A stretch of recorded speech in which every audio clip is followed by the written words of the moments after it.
Yeah, today, of course, is a big day for boating, but unlike some previous years, those heading out on the water here in Biscayne Bay won't have as many areas to drop anchor and wait for tonight's big fireworks show. That's because officials have closed off several popular party and hangout areas, some of which, by the way, have been closed since the Memorial Day weekend. The problem, they say, is water contamination and litter that's being left behind by boaters, forcing these officials to take some additional action. And Nicole, every detail about this story is just absolutely heartbreaking. We are here at the site of that shooting, and just behind me there you can see those blue and white balloons that now sit at the site of that deadly shooting, as we are now learning the names of the victims. Christy and Louis, the very latest move was from player Matthew Tkachuk, who made a really quick stop here earlier today from 10 a.m. to 11 a.m. right here behind me at Raising Cane's in Pompano Beach. He did spend some really good time with fans. The Stanley Cup itself was not here, but there was plenty of celebrating. Nicole and Calvin, they are expecting hundreds of thousands of people to arrive here to Fort Lauderdale Beach for this Parade of Champions. But one thing you can expect is there will be a number of road closures along A1A. That's where the parade is going to be running. You top that off with the heat that we're experiencing and or showers. But fans we spoke with said they're not letting that stop them. They will be here to support their team. And these volunteers, they really are hard at work. They prepare well ahead of time to get all these boxed up supplies to hard-hit areas. This really is an ongoing effort to help get this much-needed aid to those vulnerable countries in the Caribbean. Not a word, Leanne. We'd been waiting here all morning for him to finally be released from the correctional facility here after his bond was posted.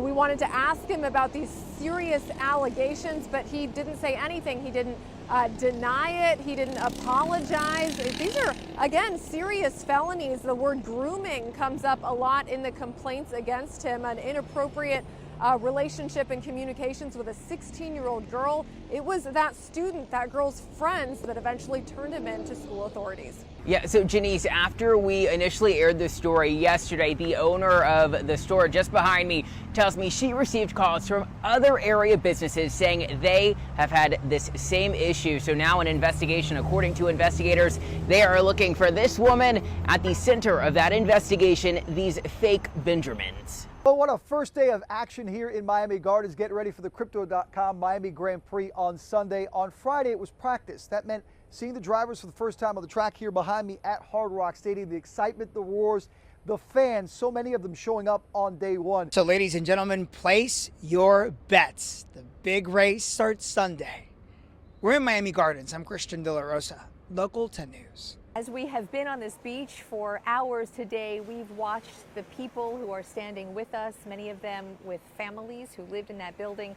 We have watched them go from shock to confusion to panic, and then slowly to the realization of looking at what you're looking at right now, realizing that that mountain of rubble holds some 55 apartments and the families who were in them. In South Florida, we don't mess around when it comes to cold. This is our photographer, Brandon. We're bundled up, but not everything and everyone can bundle up, which is why some of the farmers that we spoke with and some of the wildlife experts that we're hearing from have some concerns right now. It's so cold. How cold is it? It's way too cold for Miami, Jack Queens. Making things difficult for divas and dining. Yeah, it's too hard because the weather, you know. And divers, too. These sea turtles look lifeless, but the Florida Fish and Wildlife Conservation Commission says they're alive, rescued from cold waters. The commission posted this video to Facebook. Just something that we're always on the lookout for. The sweater weather struggle is real for iguanas, too. They can't generate their own body heat, so many of them are literally paralyzed by the cold, in some cases leading to potentially deadly drops from trees. Everybody during the game always yells Chucky, Chucky when he does something, so I thought it would be great to get a Chucky doll and put a Panther jersey on him. Blessed to see him in game 2 this season. Meet the guy that brought it home for us and made history. Hundreds of people lining the streets around Raising Cane's to meet the one and only Matthew Tkachuk. Yeah, baby! Tkachuk making an appearance just before 10 a.m. to spend some time with fans who were all eager to meet and congratulate him. I did bring my pictures, I printed them, and then I also brought my bag so we can get it signed. By the end of the day, Tkachuk's hand will probably be pretty tired, but he couldn't let go of this opportunity of meeting those who have supported him and the entire team all the way until Game 7. Last night into this morning, the players had their dancing shoes on as they made a stop at 11 nightclub with the cup to celebrate big time. The Panthers this year, not only did they win the cup, but they've been amazing to the fans. I've never seen a team literally go hug every fan. Every fan. Hugs, tears, sweat, you name it. This Stanley Cup has seen it all. From beer chugs to a quick splash in the Atlantic, and even pasta dinners. It was like one of the coolest moments of our life, probably. They're 100% our heroes, and they deserve everything. All of this as preparations continue for the anticipated parade this Sunday at Fort Lauderdale Beach, going from Rio Mar Street on A1A all the way to Southeast 5th Street. That parade in Fort Lauderdale Beach is set to start at 11 a.m. this Sunday, and we will bring you a closer look. Regarding the meet and greet here, things have died down. Tkachuk has left, fans are leaving, and now we are in the process of trying to figure out where the celebration continues. But that's the very latest from Pompano Beach. Anna Yashivi, Local 10 News. These guys need to go to sleep for a little while. Yeah, they do. My favorite thing was the pasta inside the Stanley Cup. And my favorite Italian restaurant in all of Fort Lauderdale, Heritage. Good luck getting a reservation there now. Right. Chef Reno, you're just and the coolest. apparently Tkachuk said he's only slept 3 hours in the last 3 days. Wow. So that just gives you a good idea. They are running on some good adrenaline. All right. Thanks a lot. Yeah. The Florida Panthers are just like crazy down here. It's home team for me, so for me it's a community. A week long of celebrations that included drinking from the cup, meeting players, to getting autographs and taking pictures, and the festivities continue leading up to the parade for the 2024 Stanley Cup champions, your Florida Panthers. It's going to be exciting. It's going to happen this Sunday, starting at 11 o'clock. Parade starts at 11 o'clock, but who knows how long the party's going to go for. Preparations well underway on Fort Lauderdale Beach along State Road A1A, where we spotted barricades lining the parade route where hundreds of thousands are expected to attend. You need to expect major traffic delays on the island, starting several hours before the event. The route starting at A1A and Rio Mar Street before heading south to Southeast 5th Street at Oceanside Park, where tents, bleachers, and a stage now stand on the sand for a beachside celebration. Make sure you bring water with you. Make sure you wear a hat. Make sure you wear light clothing. With the heat a major concern for everyone in attendance, Fort Lauderdale Fire Rescue wants you to be aware of the signs of heat exhaustion, despite water they say will be available all along the route. You will have profuse sweating, headache, weakness, unsteady gait, muscle cramps, and fatigue. What are you going to do to prepare to stay hydrated, to stay as cool as you can, really? H2O. As for parking, police are encouraging you not to use your personal transportation, but rather other options. Especially our water taxi.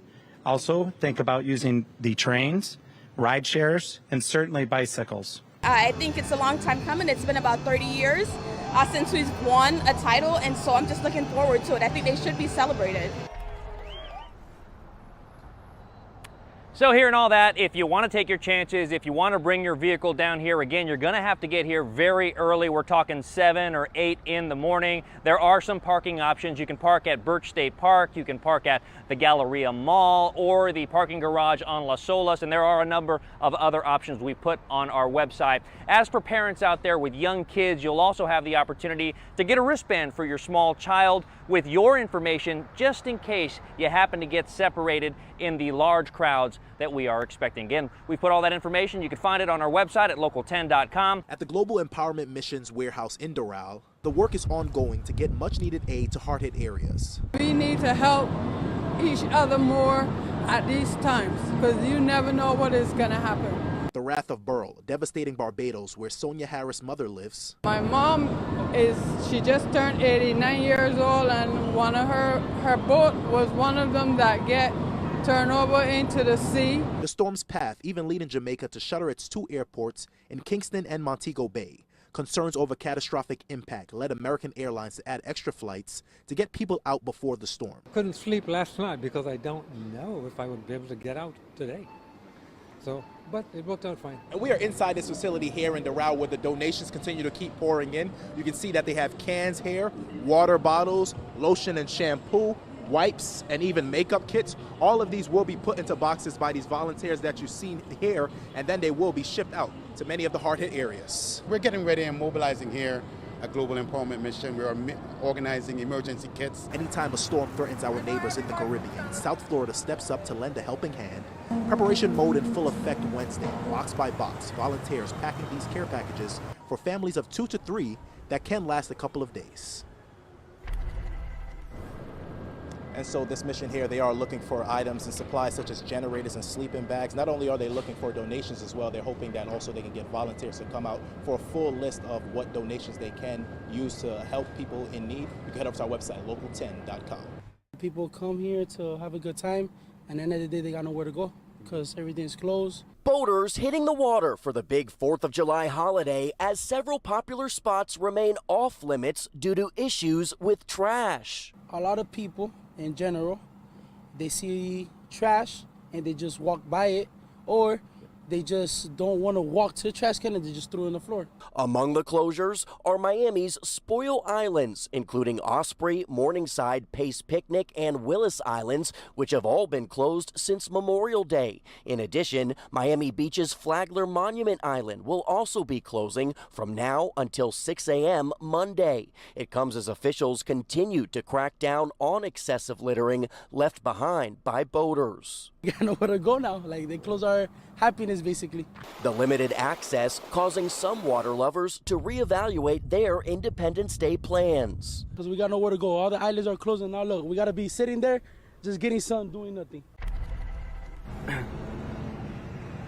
Meantime, Local 10 did ride along with the Miami Police Department's Marine Patrol Unit back in May, right after the spoil islands were initially closed ahead of Memorial Day. Even back then, officers were telling us they were already noticing a big improvement in the water quality there, even after just a few days. Again, the spoil islands remaining closed for this holiday, with no reopening date having yet to be announced. As for Monument Island, that is set to reopen starting on Monday morning. For now, that is the latest from the Watson Boat Ramp in Miami. I'm Trent Kelly, Local 10 News. Police have now identified the victims in this deadly shooting. 43-year-old Odalis Bancroft and 3-year-old Theodore Couto. The gunman, who has not yet been identified, killed them before turning the gun on himself. Oh my God. Frantic onlookers capturing the moment an armed man gets into a car after it appears he just shot into a vehicle next to him at the bank teller drive-through line. The people in the vehicle recording the incident couldn't believe what they were seeing. Hey, they just killed someone. A police car passes by and they wave that officer down. They're shooting him. They're shooting over there. And from there, police move in. It appears that the female in a minivan with the child was pulling up to a bank behind me. I don't know what exactly she was doing at the bank. She was at the ATM line when an unknown subject pulled next to her in an SUV and opened fire, killing both the female and the child, and then killing himself. The woman and child were in that minivan in the drive-through lane. As we walk you through the cell phone video again, you can see here the man in the black shirt and hat getting back into his car after firing the weapon. We are now getting a closer look at the shooting aftermath. The ATM screen shattered by bullets, a blood-stained kiosk, and bullet holes in the wall. A few balloons now sit at the site of the deadly shooting. Why this all happened is still unclear. And at this hour, we are still waiting for confirmation from police in terms of confirming the relationship between the gunman and the victim. We're still gathering those details. Now, we did, of course, ask them, you know, this shooting, was it random? Was this a targeted shooting? And they did tell us that they do not believe that this was random. This was a targeted shooting. They are still working on details at this hour. And as soon as we do learn more from police on this tragic situation that unfolded here in Southwest Miami-Dade early this morning, we, of course, will let you know. But for now, that's the very latest. We are live in Southwest Miami-Dade tonight.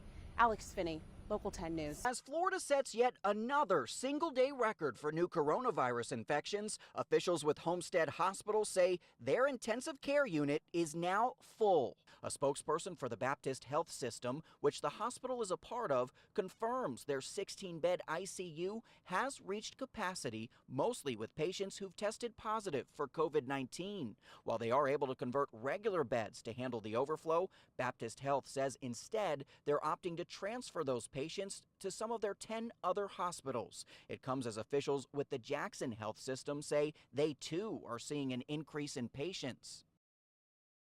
We were really on the decline, which was awesome. And about 2 weeks ago, we were like, okay, what's going on? And then last week, on Sunday, like, Miami-Dade County reported 714 new COVID hospital admissions, but just yesterday, that same number surpassed 800. The first wave, a lot of these younger folks, even though they came in and would test positive, didn't have to be admitted. They were able to go home and recoup. This season, we're seeing that we have to admit But while a lot hospitals more are of them. seeing a surge, many overflow facilities, like the one in the Miami Beach Convention Center, are still sitting empty. Even the field hospital at the Fort Lauderdale Executive Airport has now been taken down. Miami Mayor Francis Suarez making a special stop in Allapattah today, one of the city's 3 most vulnerable areas when it comes to COVID-19. Thanks to Mr. Norman Brayman, who has given us 50,000 masks. We're going to be giving them out to business owners and residents in this zip code because it's one of the most vulnerable. It comes just one day after Mayor Suarez and several other mayors from across Miami-Dade County announced their plans to implement citywide mask mandates, which will require masks to be worn in nearly all public settings. While the details of Miami's order are still being hammered out, Mayor Suarez says there will be a few exceptions. Most likely the exceptions will be exercise and when people are out to eat. In addition to Miami, the leaders of at least 12 other cities, all listed here, also announced plans to mandate face coverings. Anyone caught in violation could be issued a warning, forced to pay a fine, or possibly even face a misdemeanor charge. An enforcement effort that the mayor acknowledges will be an uphill battle, but one he says is worth it. It's hard to break habits. We've only been going through this for a few months. And even for someone like me, people are trying to hug me. A very tense situation at this Miami Beach condo. Police quickly moving in on a man about to burn the whole building down by pouring gasoline down the garbage chute. He had already poured gasoline down 15 floors of this building. The smell of gas when the fire department arrived last night was strong. It was a strong smell that could be smelled throughout the general property. A security guard with marksman noticed the smell and alerted the staff. Miami Beach police say they were already investigating after getting a tip about an angry resident who wanted to, quote, kill all the Jews and burn the building down. It wouldn't be long before they caught 72-year-old Walter Stolper red-handed with more gasoline. Our intelligence unit actually intercepted this individual with 2 filled canisters of gasoline as he was walking towards his apartment. Police found a swastika and anti-Semitic literature in his condo, which is also in that very same building, right off Collins Avenue in Miami Beach. Police say he was aggressive and was upset about being evicted. Authorities working quickly to prevent a major tragedy here.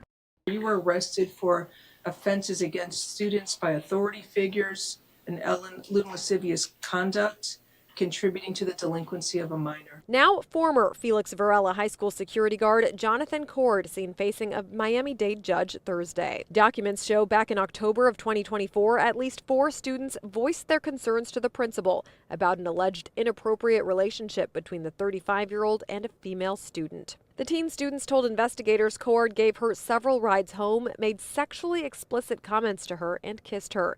He's also alleged to have given her money for liquor and snacks. I honestly don't know what to say. That's horrible. Investigators found the security guard and students exchanged multiple calls and FaceTime conversations, ranging from 11 seconds to 24 minutes. Detectives say he used the vulnerability of a teenage student to get closer to her and groom her. I would never think that. I would have wanted to think that of anybody in my school. I'm ordering that you stay away from Felix Varela High School, Senior High School at 15255 Southwest 96th Street in Miami, Florida. You're not allowed to go to that school and you must stay away from there. Do you understand, sir? And here is video right now of Coard as he was walking out of the correctional facility here in West Miami-Dade. He posted bond last night. This morning he was actually in a facility in Doral. That's where he was being held until all of his bond and bail documents were processed. Then he was bused here to the TGK correctional facility, and that is where he was released today. Again, he did not say anything as he came out of jail about the allegations or about the girl he's accused of having this inappropriate relationship with. So back out here live, that judge said as he's released from jail, he is not allowed to come in contact with that teen girl. Don't be a jerk. Just don't be a jerk. We're a small business. Says Babe Caruso of 3 Natives Acai and Juicery, her Coral Springs store falling victim to a customer ripping off her business with fake money. You know, it's hard enough right now. We can't stand to lose that. And I don't know, hug your mom, do better in life. Take a closer look at the surveillance video from January 2nd. The woman orders up a smoothie and hands the cashier a $100 bill and gets nearly $90 in change. She abruptly leaves without the drink. I'll be outside waiting. My team alerted me, so then I pulled the cameras and we knew who it was. With the woman already gone and a closer inspection of the Benjamin. If you look up in the top right-hand corner, it says for motion picture purposes only. And Caruso says she has filed a police report, so we've reached out to the Coral Springs Police Department, who confirms they are investigating an individual with the same MO said to have hit up Chicken Salad Chick. The manager confirming they too fell victim to the fake Benjamin baller, making off here 2 weeks ago with about 80 to 90 bucks. This woman said to have attempted to pull off her heist a second time, but employees at both Chicken Salad Chick and 3 Natives turning her away. All right, and again, police now looking for this woman alleged to possibly be connected to other instances. So you might be wondering, hey, what charges could she potentially face? Well, investigators say they're not looking at this as a counterfeit case due to the printing right there. It does say for motion picture purposes, but she could be looking at a petty theft charge.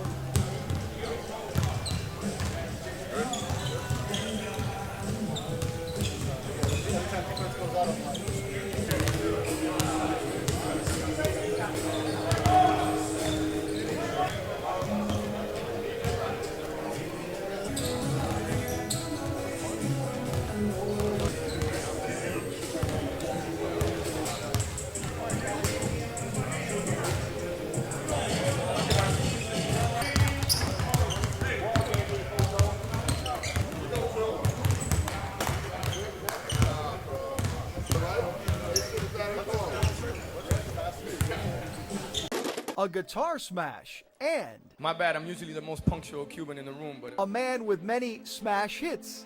Despite arriving a little late, Pitbull wasn't going to miss this. To be a good brand, you got to be around great brands.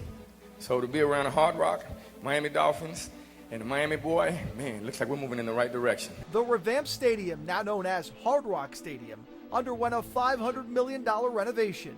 But while football is the focus to Dolphins fans, it's not just about that to team executives. When you think about, the best international soccer, the best players in the world, they'll be playing here at Hard Rock Stadium. When you think about the best artists in the world and concerts, it'll be here at Hard Rock Stadium. When you think about college football and Orange Bowl and University of Miami Hurricanes football, it'll be here at Hard Rock Stadium. It is an 18-year commitment with the Hard Rock name, worth in excess of $200 million. The place is stunning, and the Dolphins players here were just happy to be part of this special day filled with star power. To have an opportunity to be up there on that stage with those amount of people, those group of people, man, it says a lot. All operations are occurring underneath the rubble. They're occurring underneath the parking garage, where we have teams of firefighters constantly as they continue to making cuts, breaches, and placing sonar devices, search cams to locate victims. The recovery work now out of view of families desperate for news they increasingly fear will not be good. We're now 16 hours since. And she started screaming, something's happening. And I opened the door up to our balcony, and I said, oh my God, the building's gone. The shock, the confusion was only just beginning. sirens. Rescue crews converged on the Champlain Tower South, the eastern third of the building sheared off and pancaked. A surveillance camera recorded those moments. A mountain of concrete took whole apartments and the families asleep within. We've also evacuated the two side buildings, and we're working with Red Cross, with our own social service agency, our police and fire departments to make sure that those people are properly situated. I thought the building was completely unstable, and I was worried that it was going to just completely go down. They used ladder trucks to extricate residents from balconies from the part of the building left standing. But the human cost soon became apparent. 99 unaccounted for by mid-afternoon, likely buried where rescue crews and recovery dogs worked, fighting the clock. The families on vacation, residents starting new jobs, fiancés, college kids home for the summer, all who likely just went to sleep as they would do on a Wednesday night. But I can tell you that they're in there, they have the dogs, they have the equipment coming, and they're going to work through the night. So the recovery mission is going to be all night, of course, into tomorrow, possibly weeks. As you now know, it is taking place underground, underneath the garage, and looking for tunnels, and the crews are so underneath the rubble that you won't see them and the dogs on top anymore. So what happened? That is a question we cannot answer right now. We're listening to bits and pieces of what people saw and heard. Someone who heard rumblings yesterday of some sort, the valet who saw rushing water in the hour before the collapse, evidence that these residents were assessed for some kind of building work. It's a 40-year-old building. The roof was being redone, repaired for the last month, but right now there is not any answer as to what made a third of this 12-story building just come down in the early mornings of today. I'm Glenna Milberg in Surfside, Local 10 News. These young kids are about to have their first close-up encounter with a real live shark. And it kind of scares me. All right. We're on board the American Dream with the science team from Nova Southeastern University. So that one gets put on the fin of the shark? They're taking us on a shark tagging expedition off the coast of Hollywood Beach. We cast 10 baited drum lines into the sea. When the shark gets to the back of the boat, we'll tell you to let go. This is our classroom, and Dr. Derek Burkholder has quite the lesson planned. It's always amazing to see what we catch. In less than an hour, we pull up our first catch. It's a sandbar shark, and it's the kids themselves who help tag it. 695! Good job! And measure it. 199 total. Something that some people are scared of, but when you see them in this context, it really changes the mind completely around. Its gold skin is just so pretty. It just made me like them more.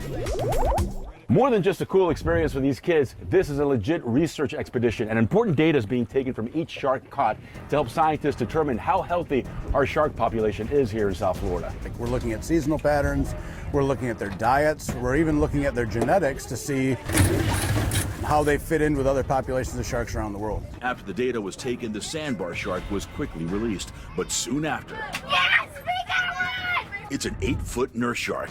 These young Jacques Cousteaus and Sylvia Earls get back to work. Number is 693! The program is part of Guy Harvey Institute's Save Our Seas Shark Research Center.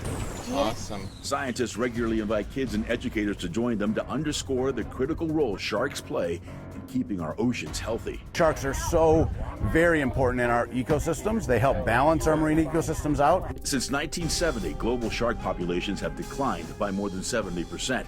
And right now, humans are killing over 100 million sharks a year, driven by the insatiable fin market. So when we're taking that many out, we are doing massive damage to our oceans worldwide. It's an important lesson for these young conservationists, students from Surf Skate Science, a homeschooling and after-school STEM program. We're exposing them to a great career in marine science, but also getting them to really love sharks and to learn about sharks in a real way. An experience these young minds won't soon forget.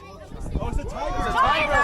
It's a tiger shark! Over 12 feet long, she's gorgeous and made quite the impression. And it felt cool. Yeah? Yeah. How do you feel about sharks now? I love them. They're awesome. I love sharks so much. Yeah? They're awesome. It's amazing what can happen when you confront your fears. Just like that, young shark advocates were born that day. they're a part of the ocean. We don't want to hurt them or do anything to them.